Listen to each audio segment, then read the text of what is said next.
Grand Prix of Catalonia and one of the calendar's toughest tests for rider and machine. It could be another battle of survival in Barcelona after a dramatic sprint, with all eyes on Aleix Espargaro as he looks to claim another Catalonia win. It's time to race in MotoGP.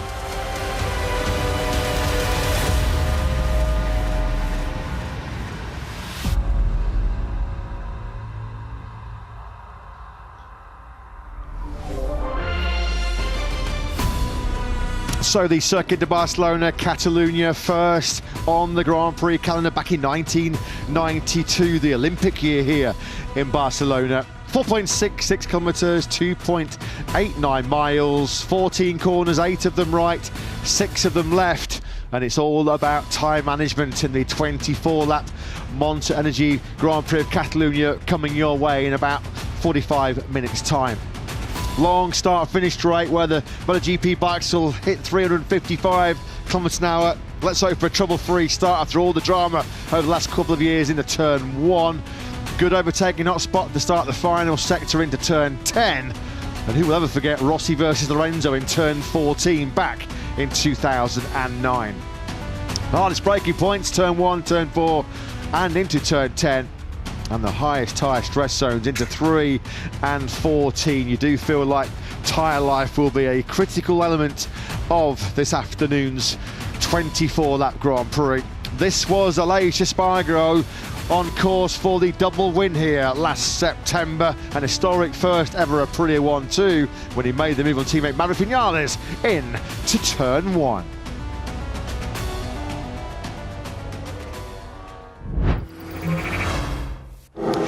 Coming up next then in MotoGP, it's been a fairy tale farewell in front of his home crowd so far for Aleix Espargaro. The Spaniard looks to complete a Catalonia route from pole position. Can Marc Marquez muster more magic from the 5th row to keep the momentum in his title challenge? Pedro Acosta starts 5th and is fired up and ready to attack for a maiden MotoGP win. And Pecco Bagnaia finds himself on the back foot once again after his sprint slip-up. The Italian aims to redeem himself with a first Catalonia podium.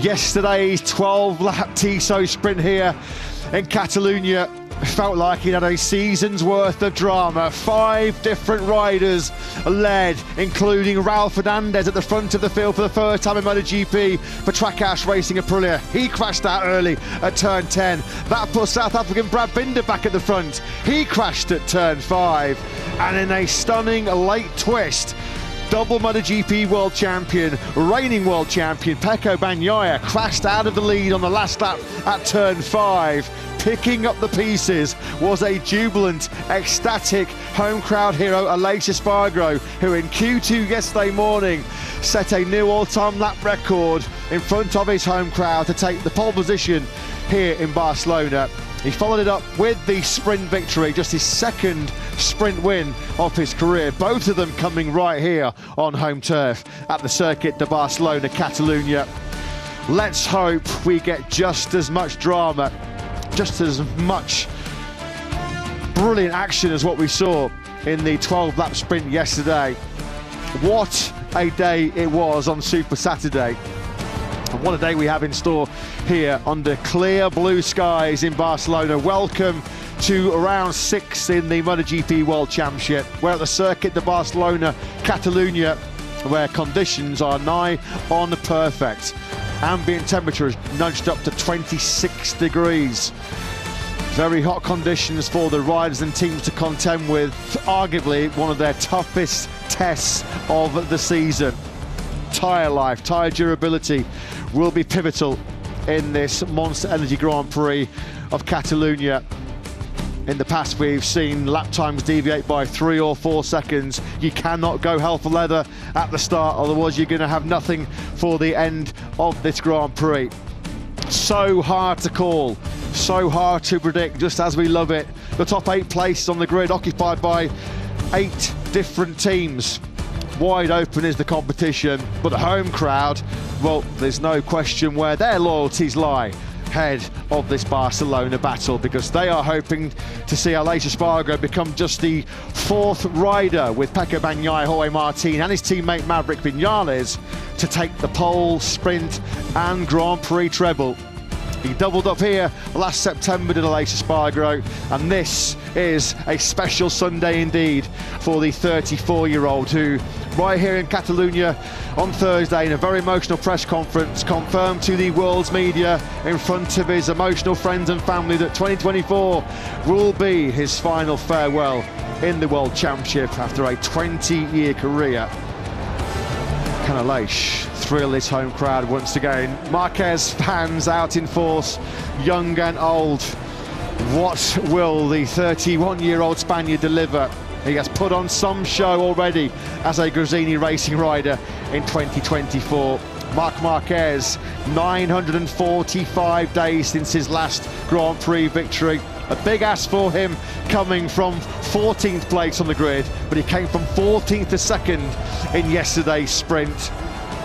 Taking part in those historic podium celebrations here last year, Aprilia's first and only 1-2 in MotoGP was Maverick Viñales, who we're following towards the factory Aprilia garage. It's been tough going so far this weekend though for Top Gun, who took the checker flag in a lonely 8th in yesterday's sprint. Can he fight his way through to potentially another double podium for the Nawali factory here in sun-kissed Catalonia? Matt Burton, Lewis Sotheby in the commentary box as we start the build-up for this round 6 of the 2024 season. Simon Crafar down in pit lane. Lewis, it's been some weekend, hasn't it, so far for Aleix Espargaro, who's seen so much in his 20-year World Championship career, although he probably himself got a shock yesterday when he saw Raul Fernandez, Brad Binder, and then on the last lap, Pecco Bagnaia crash out in front of him at the end of a Tissot sprint for the ages, and a Tissot sprint which saw Aleix back with a gold medal round his neck. Yeah, an early retirement gift for Aleix Espargaro yesterday, arguably 3 of them from those 3 separate leaders who crashed out whilst at the very front of the Tissot sprint. Boy, has it been an emotional weekend on and off the track for Aleix Espargaro. Must be some emotion in his head going to the grid for this Catalan Grand Prix. The last time he'll race, certainly as a full-time rider in front of his home crowd. Can he sign off for his fans, his family, and his many friends at Aprilia with a final Catalan Grand Prix victory? Starts from pole position, but the list of possible contenders for race victory, I think, is as long as it's been for any MotoGP I've watched in quite some time. So yesterday, Brad Binder looked on course to arrest his recent slump in the sprints, but it is no points in the last 5 for the South African. Jack Miller was 7th. The Pierre Mobility Group Challenge was led home by Pedro Acosta yesterday. Can Binder bounce back with a big result this afternoon? Let's get some thoughts from KTM boss Francesco Guidotti, who joined Simon. Yeah, he does, and that's exactly what I want to know, Matt, is about Brad. Can he, after what happened yesterday, he had the speed, the mistake. Do you understand what happened? It didn't sound like he did at the briefing last night. And can he bounce back today? Yeah, sure. I mean, I wouldn't say mistake. We know that corner 5 here in Barcelona is a gamble, and it's no mistake. Something different. Sometimes there's no a reason behind this kind of crash. Which is what Pecco said with his one as well. Yeah. Yeah. Unfortunately, we saw 3 crashes in the same corner without any mistakes. No different line, no hard braking or whatever else. It's just it's super slippery there, and even maybe if you don't load a lot, or if you load too much, it's the same reason why you can crash. So he was, let's say, cruising, but it's not a cruising. But yeah, he didn't make any different from the previous laps. So it's not to take into consideration this kind of crash. I mean, it's something that can happen, and he is super self-confident. He is feeling with the bike is good, and we're ready to fight again. Today with the medium tyre, Brad and Jack, how do you see them competitiveness-wise? Will be difficult for everyone, and will be difficult because they have to go against their instinct. It will be really stressful to keep the throttle close. And that's what you mean a bit against your instinct, not open. Yeah, of course, because if you want to go fast, then it's normal to think to open quick and earlier. But it's not like this. It's no more like this. So one more question for you. KTM, I thought they would be stronger first part of the season. I really did. You've improved in all areas, but the results didn't show it until here. The bike looks really strong. I mean, down the front straight, both Pedro and Brad overtaking, like overtaking Ducatis, So what's the story? How come it's so strong here? It's a long story. There's a lot of work behind. There's a lot of effort. There's a lot of commitment. And of course, the rider on top of the bike always make the biggest difference. So, yeah, let's keep the confidence. Let's keep the speed and try again. Good luck. Thank you. Yeah, thanks very much, Simon. Thanks to KTM boss Francesco Guidotti. Yeah, Binder's crash count up to 12 already for this season, only 3 less than he had in the whole of last year. He looks super relaxed, doesn't he, with all that sort of the weight off his shoulders and making that very difficult decision, a decision that every rider, I'm sure, dreads when you start your journey in the World Championship. It seems such a long time away, doesn't it? A proper kiss there as well on the fairing on the screen of the factory Aprilia for Aleix Espargaro, who tries to make it a double win here in Barcelona for the second time in 8 months. Certainly not lacking a partisan and passionate home crowd, is he? The Aleix fans, the 41 fans, they've been giving him vociferous support all weekend. And can this man produce yet more magic? Marc Marquez in the last 2 sprints in Le Mans and here in Barcelona and in the Le Mans Grand Prix has recovered 34 places, 13th to 2nd in the sprint and Grand Prix in Le Mans, 14th to 2nd in the sprint here yesterday, up to 2nd in the World Championship. And a podium this afternoon will be 3 successive Grand Prix podiums for the first time in nearly 5 years for Marc Marquez since the end of his incredible 2019 campaign. If you're wondering, by the way, who Aleix Espargaro was posing for a photo with there, I believe that was former elite pro cyclist Joaquim Rodriguez, who's a guest this weekend. But Marc Marquez, who certainly didn't make life easy for himself there by ripping off part of his aero on the rear tyre of Jack Miller's KTM, but boy, has he demonstrated his powers of recovery in the last couple of GP weekends. A couple of 13th place charges through the second in Le Mans last time out, and who knows, if we'd had 1 or 2 extra laps in Le Mans, might Marc Marquez have won that Grand Prix? We'll never know, but certainly not out of the realms of possibility. Marc Marquez has got a tough challenge ahead of him this time, though, from 14th on the grid once again. He does feel he has better pace, though, in race distance and better pace on that medium rear tyre, which we're expecting the majority of the riders, if not all of them, to go for today. It is going to be a race of tyre conservation. You referred to the perfect conditions earlier on, Matt, that we have. Certainly perfect for us, perfect for the fans, maybe not perfect for those tyres. Amazing to think that Marc Marquez already has scored more points so far this season than in the whole of his final year with Repsol Honda. Your World Championship leader then, Jorge Martin, 37 points clear of Marc Marquez going into this Catalan Grand Prix. There is Jorge himself. Local artist has been doing some great work behind the scenes on dressing up with a special home round livery for Pramac Racing. G. Delinia's face is also part of the homage tribute to all the key figures connected to Pramac Racing. Now then, yesterday, of course, we saw Fabio Di Gianantonio fight hard to a 6th place in the sprint, first sprint point as well of the season for Marco Bezzecchi. What are the thoughts of VR46 Racing going into this 24-lap Grand Prix of Catalunya? Well, let's find out, because Pablo Nieto joins Simon. He does. First of all, I want to ask you about Fabio. So yeah, De Gianantonio yesterday qualifying, super impressive time. I've seen he's made some modifications to his bike again, obviously more comfortable. I'd like to know what you think he can do. And also Bez, I'm a big fan of Bez. I think he's one of the riders for the future, but it's sad to see what he's going through at the moment. Can you see his way out? Yeah, it's true, no? But first of all, with Dija, we saw yesterday that he made a fantastic race, but it's really, really important the start on the first lap. We saw it that he didn't make a very good start, and then also that's the problem for all races. But anyway, we have to try to make a very good start and try to make a very good lap. With Marco, this track is more difficult for him. No grip, and when it's no grip, he don't have a very good feeling. But this morning we try something a little bit different and looks like it's a little bit better.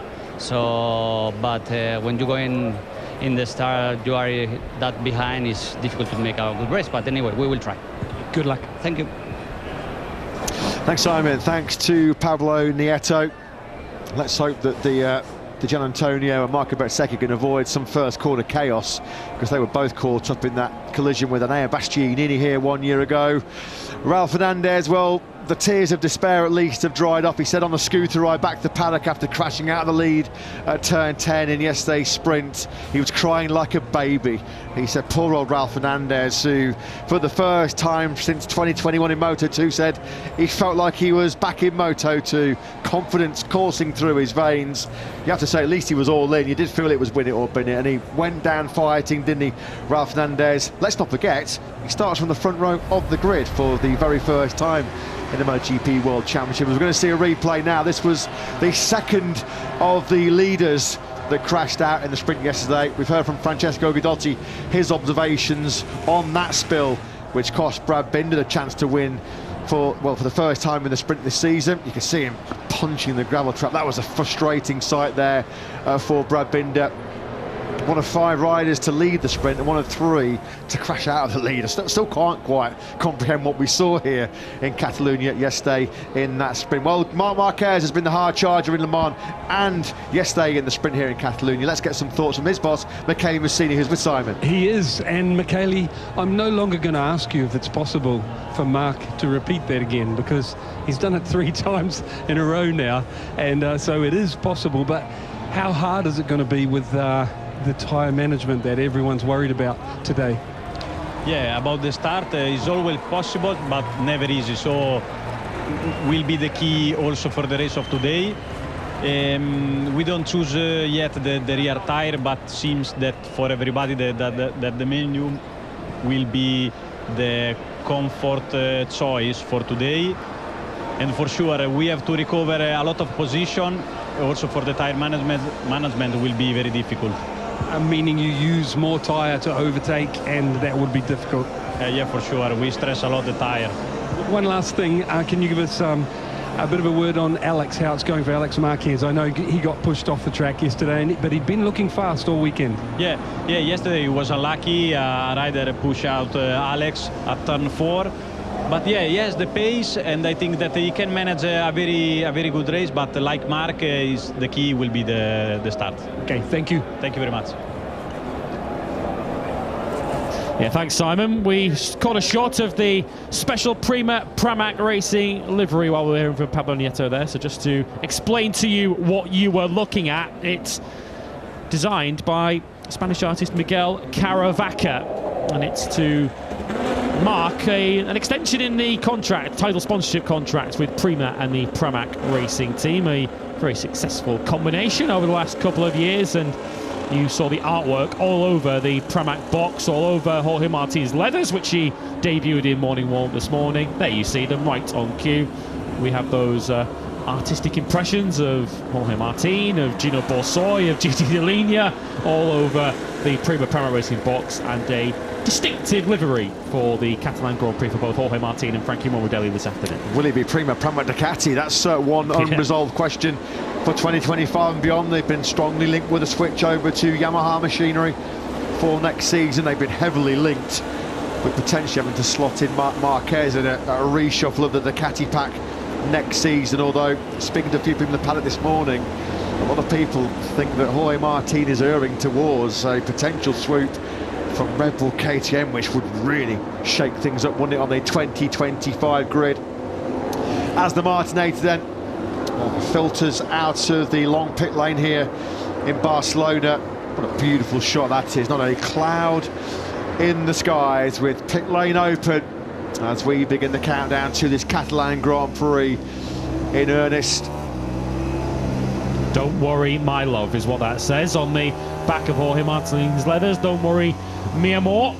I don't think he is worrying too much at the moment, Jorge Martin, with that comfortable World Championship lead of 37 points. We discussed it in warm-up this morning. Arguably, Jorge Martin's weakest day of 2024, certainly in terms of outright competitiveness. Of course, he crashed in Jerez, but he was leading the race at the time. A crash in Q2 at turn 2, which left him 7th on the grid, and never really threatened getting towards the battle for the victory. But with circumstances up ahead of him, he salvaged 4th place and is guaranteed to lead the World Championship, whatever happens over the next 24 laps. Yeah, he boxed very clever yesterday, didn't he, Jorge Martin? Perhaps in the past he would have gone a little bit more gung-ho and made mistakes, or even worse, crashed out of that sprint yesterday. But this is a different Martinator that's rocked up in 2024.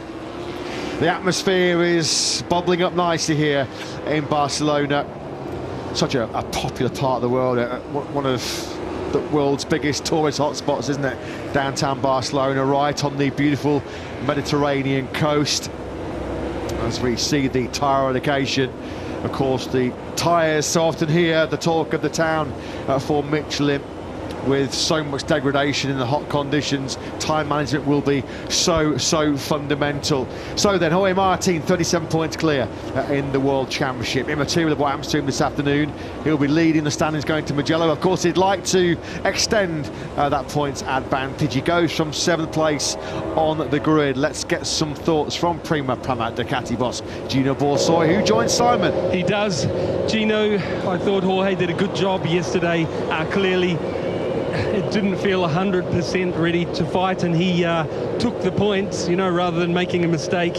Today, different rear tyre, longer distance. I can see the concern on your face. Tell us all about it. Yeah, yesterday was not a really good day, honestly. We had a lot of problems with the rear. We are struggling a lot with the grip, and today we decided to go with the medium rear, and we changed a bit the setup. We were so fast during the weekend with the medium, so I'm quite confident, but temperature is high, grip is low. We saw a lot of crashes, even Moto 3 and Moto 2, so it could be a really difficult race, but I think we are ready. Thank you, Gino. Good luck. Thank you. He thinks they're ready. He'll hope they're ready as well. This is Frankie Morbidelli, not winning too many friends once again out on a MotoGP circuit. This was very early on in the sprint, aggressive on the inside of Alex Marquez at turn 4. They sort of had a, shall we say, a frank exchange of opinions in the media centre here yesterday about that incident, which saw Morbidelli go through the long lap penalty loop. Of course, he was involved in a rather controversial late incident with Aleix Espargaro a couple of weeks ago in Le Mans. So here is Aleix Espargaro then, who of course did the double 1 year ago here in Barcelona. So he's carrying a 3-race/sprint winning streak around this Circuit de Barcelona, Catalunya. But we're going to know so much by the end of this Grand Prix, and know very little, I suspect, in the first half of it, given the real tough tyre conservation exercise that lies ahead of these riders. 24 laps ahead in baking hot conditions. The track temperature in morning warm-up this morning was in the mid-20s. That track temperature will have skyrocketed into the 40s ahead of this MotoGP encounter. We'll find out very shortly what the riders have initially gone to the grid on. We'll have the grid coming up for you in around about 10 seconds or so, but we'll find out the initial rider tyre choices. But we'll be, I suspect, waiting right until the 11th hour to find out who everybody, or what everybody has decided to go with. Pecco Bagnaia leaves the grid then, going for some shade and for some peace and quiet, and to plot how he's going to reverse the trend of what happened yesterday. Pecco Bagnaia losing vital ground in the World Championship. 44 points he is now off the lead of the World Championship. The 63s and the Pecco fans certainly hoping for better fortune for Pecco Bagnaia than we saw last season. So a few riders just coming off what feels like a very hot grid here, just trying to keep themselves cool. It's going to be a long 24 laps coming up here in Barcelona, particularly with the tyre wear, such a key factor. What a crowd, what an atmosphere is building here. You need some strong sun cream. You need a few umbrellas as well out there, keeping yourself shaded here from the sizzling Barcelona sunshine. There is Brad Binder. They're just getting set to launch from 4th place. Simon Crafar is primed and ready to talk to Trackhouse Racing's Wilco Zeelenberg team boss. It feels like they got a bit short-changed after a brilliant sprint. Raul Fernandez doing the early leading before he crashed at turn 10. High hopes potentially of another top result here today for Trackhouse. Let's get some thoughts of Simon with Wilco. Yes, and Raul gets to start off the front of the grid again, and what a ride from Raul. He looked comfortable there. It's so sad about the mistake, especially for your team. Also, Miguel, can you tell us what you expect from both of your riders today? Well, of course, yesterday was very special, first of all, and yeah, Raul rode off. He had stolen the bike basically, and he wanted to escape.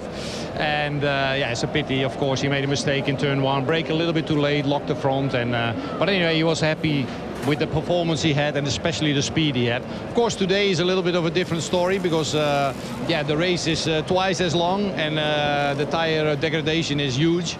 So you need to play it a little bit more safe, especially in the beginning. But anyway, we're on the front row again with him, and that helps a lot. So let's wait and see. For Miguel, had a great start yesterday. We need the same start and then, you know, stick to the pace and then see what we have left the last 5, 6, 7 laps, because that will be very critical.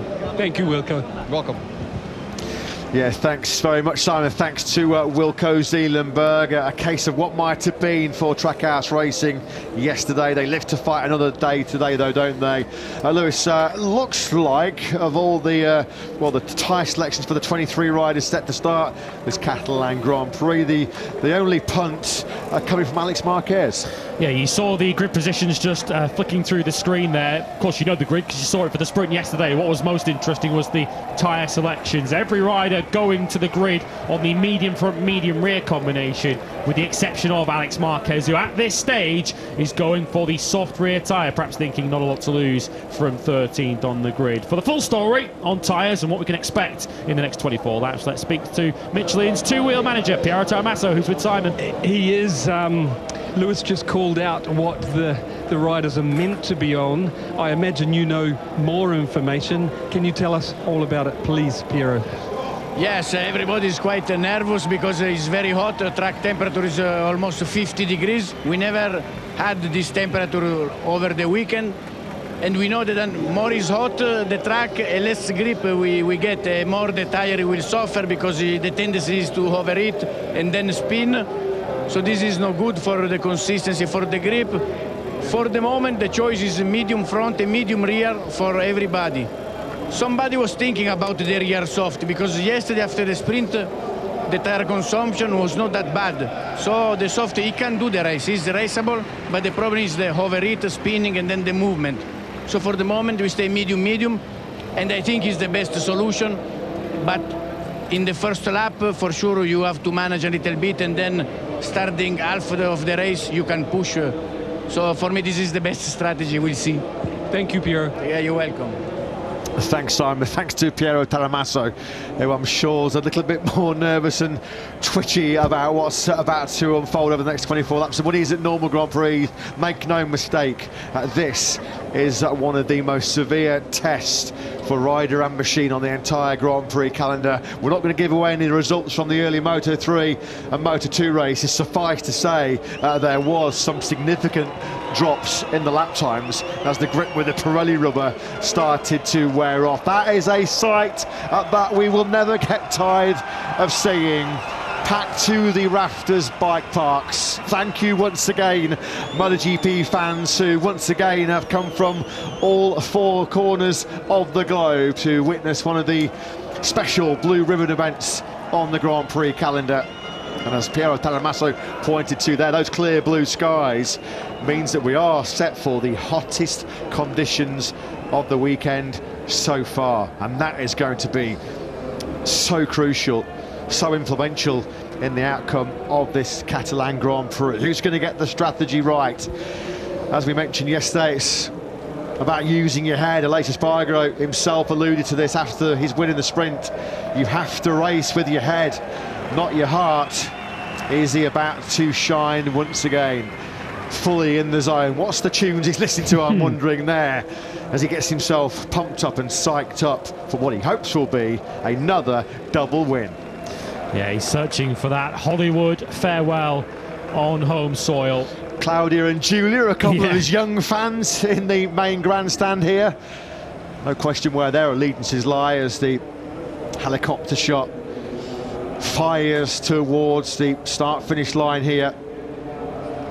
The long run ahead of us down to turn one, which has seen its fair share of drama over the last couple of years. Pecco Bagnaia has not made it out of that first sector that you're looking at on screen in each of the last two full-length Catalan Grand Prix. He knows that must change this afternoon, otherwise he's going to see further damage done to his world title defence. It's a long run, it's a downhill run to that first corner. As you say, they're already going way up the gearbox by the time they start to brake for that first corner. So easy to lose your braking marker and go slamming into riders up ahead of you. Hopefully, we don't see those circumstances in around about 15 minutes' time. Yeah, that late blunder by Pecco at turn 5 in the last lap with the Tissot sprint win in his hands was his third successive DNF in the sprints. 4 DNFs already so far this season, one more than the whole of last year, keeping himself cool. There's a late tyre change here coming for Alex or Marc Marquez. We'll just follow this camera shot before we pop back down to Simon to see whether this is 93 or 73. Yeah, 73. I guess Alex is going from the soft to the medium. Yeah, he knows in these hot conditions that the soft would be a massive roll of the dice. Let's head down to the grid then. Pedro Acosta looking to belatedly celebrate his birthday with victory in the Catalan Grand Prix. Let's hear from his team boss, Nico. Going on with Simon. Yeah, Nico, Pedro's been incredible again yesterday, you know, in difficult conditions. I'd really like to know what you think he can do today in these extremely tricky conditions and long race.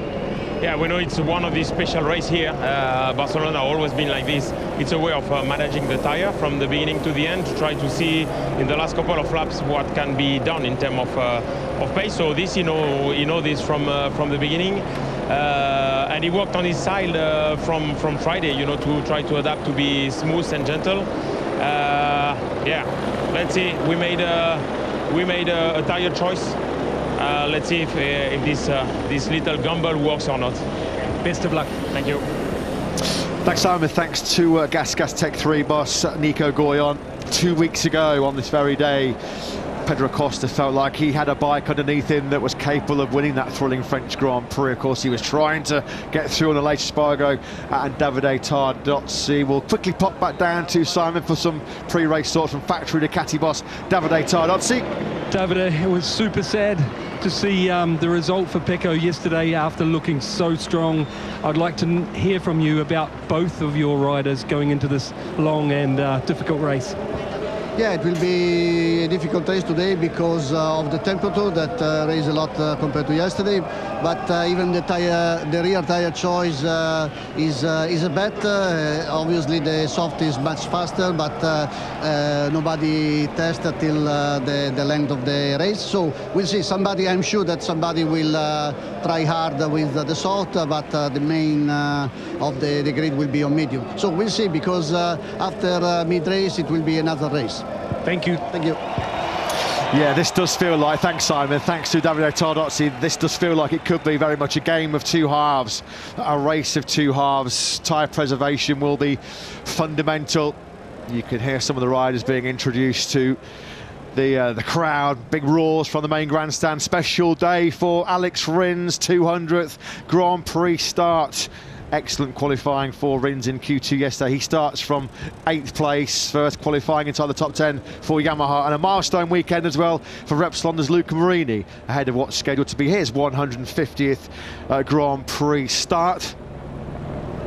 Simon Crayford just reporting from down in pit lane. Piero Taramasso has just informed him, Michelin Motorsport boss, gamble in the extreme.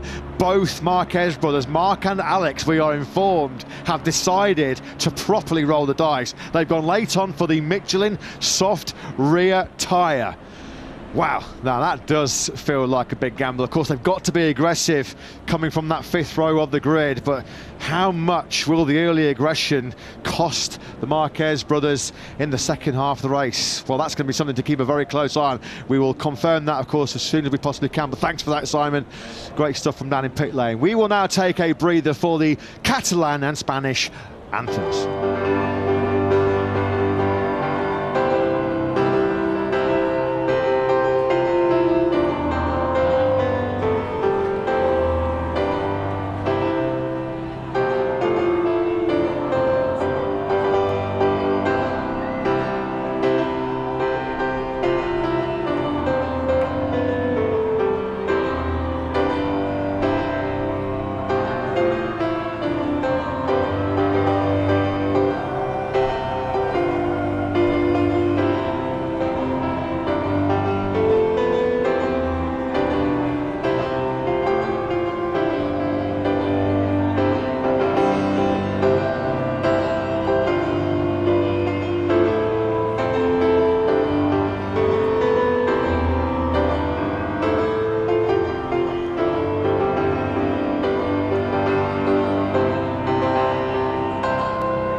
Laura Andres with a fantastic piano rendition of the Spanish and Catalan national anthems. Well, tyre choice certainly looks to be playing a key role, and it looks like we're going right to the wire with riders making their tyre choices ahead of this Catalan Grand Prix. Let's get a word from KTM then, with Pedro Acosta on the front row, Brad Binder alongside him on that second row of the grid. KTM Motorsports Director Pit Byra joins Simon. He does.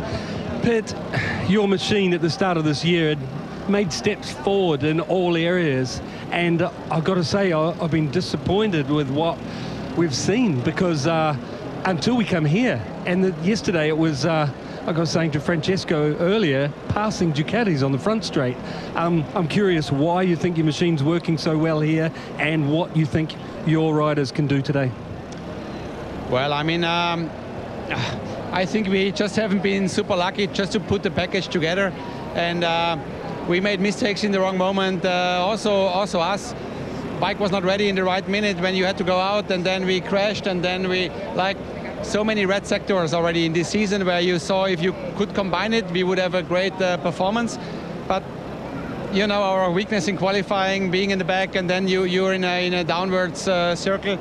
So this weekend we are here, second row with two riders, and based on that we can also show our performance. And we have seen already in Qatar that our engine is super strong, and the grip out of the turns, which was always a lack of grip in the last years, we managed, we made a step. So there's so many small things where we made a step, but it counts when it's written on paper, and we didn't do it yet. So I can share a little bit your disappointment.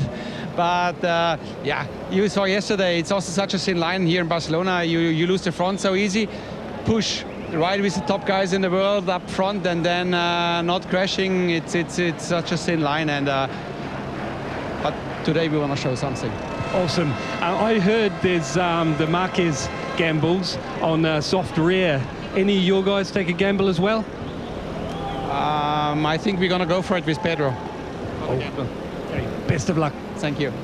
That's what we love to hear. KTM are going to go for it. They're all in for the win. It would be a historic victory for Pedro Acosta, who, we remind you, has until the German Grand Prix at the Sachsenring to become the youngest ever Premier Class winner. We saw it there, Marc Marquez on the graphic, medium front tyre. He has taken the punt and switched slate on to the soft rear tyre. He has to make early headway. Yeah. He knows, really. And a few riders this weekend, Lewis, as well, have said the soft comes in immediately. You've got optimum grip from the get-go. The medium, I heard Pecco Bagnaia say on Friday, in cooler conditions, I have to say, but Pecco Bagnaia was saying that the medium, when he tried it on Friday, was taking 5 or 6 laps to really come in. So that has to be a big fact that's weighed on the mind of some of these riders. Yeah, I guess the balancing act is, are you going to win back the time that you lose in those 5 or 6 laps waiting for your medium rear tyre to come in?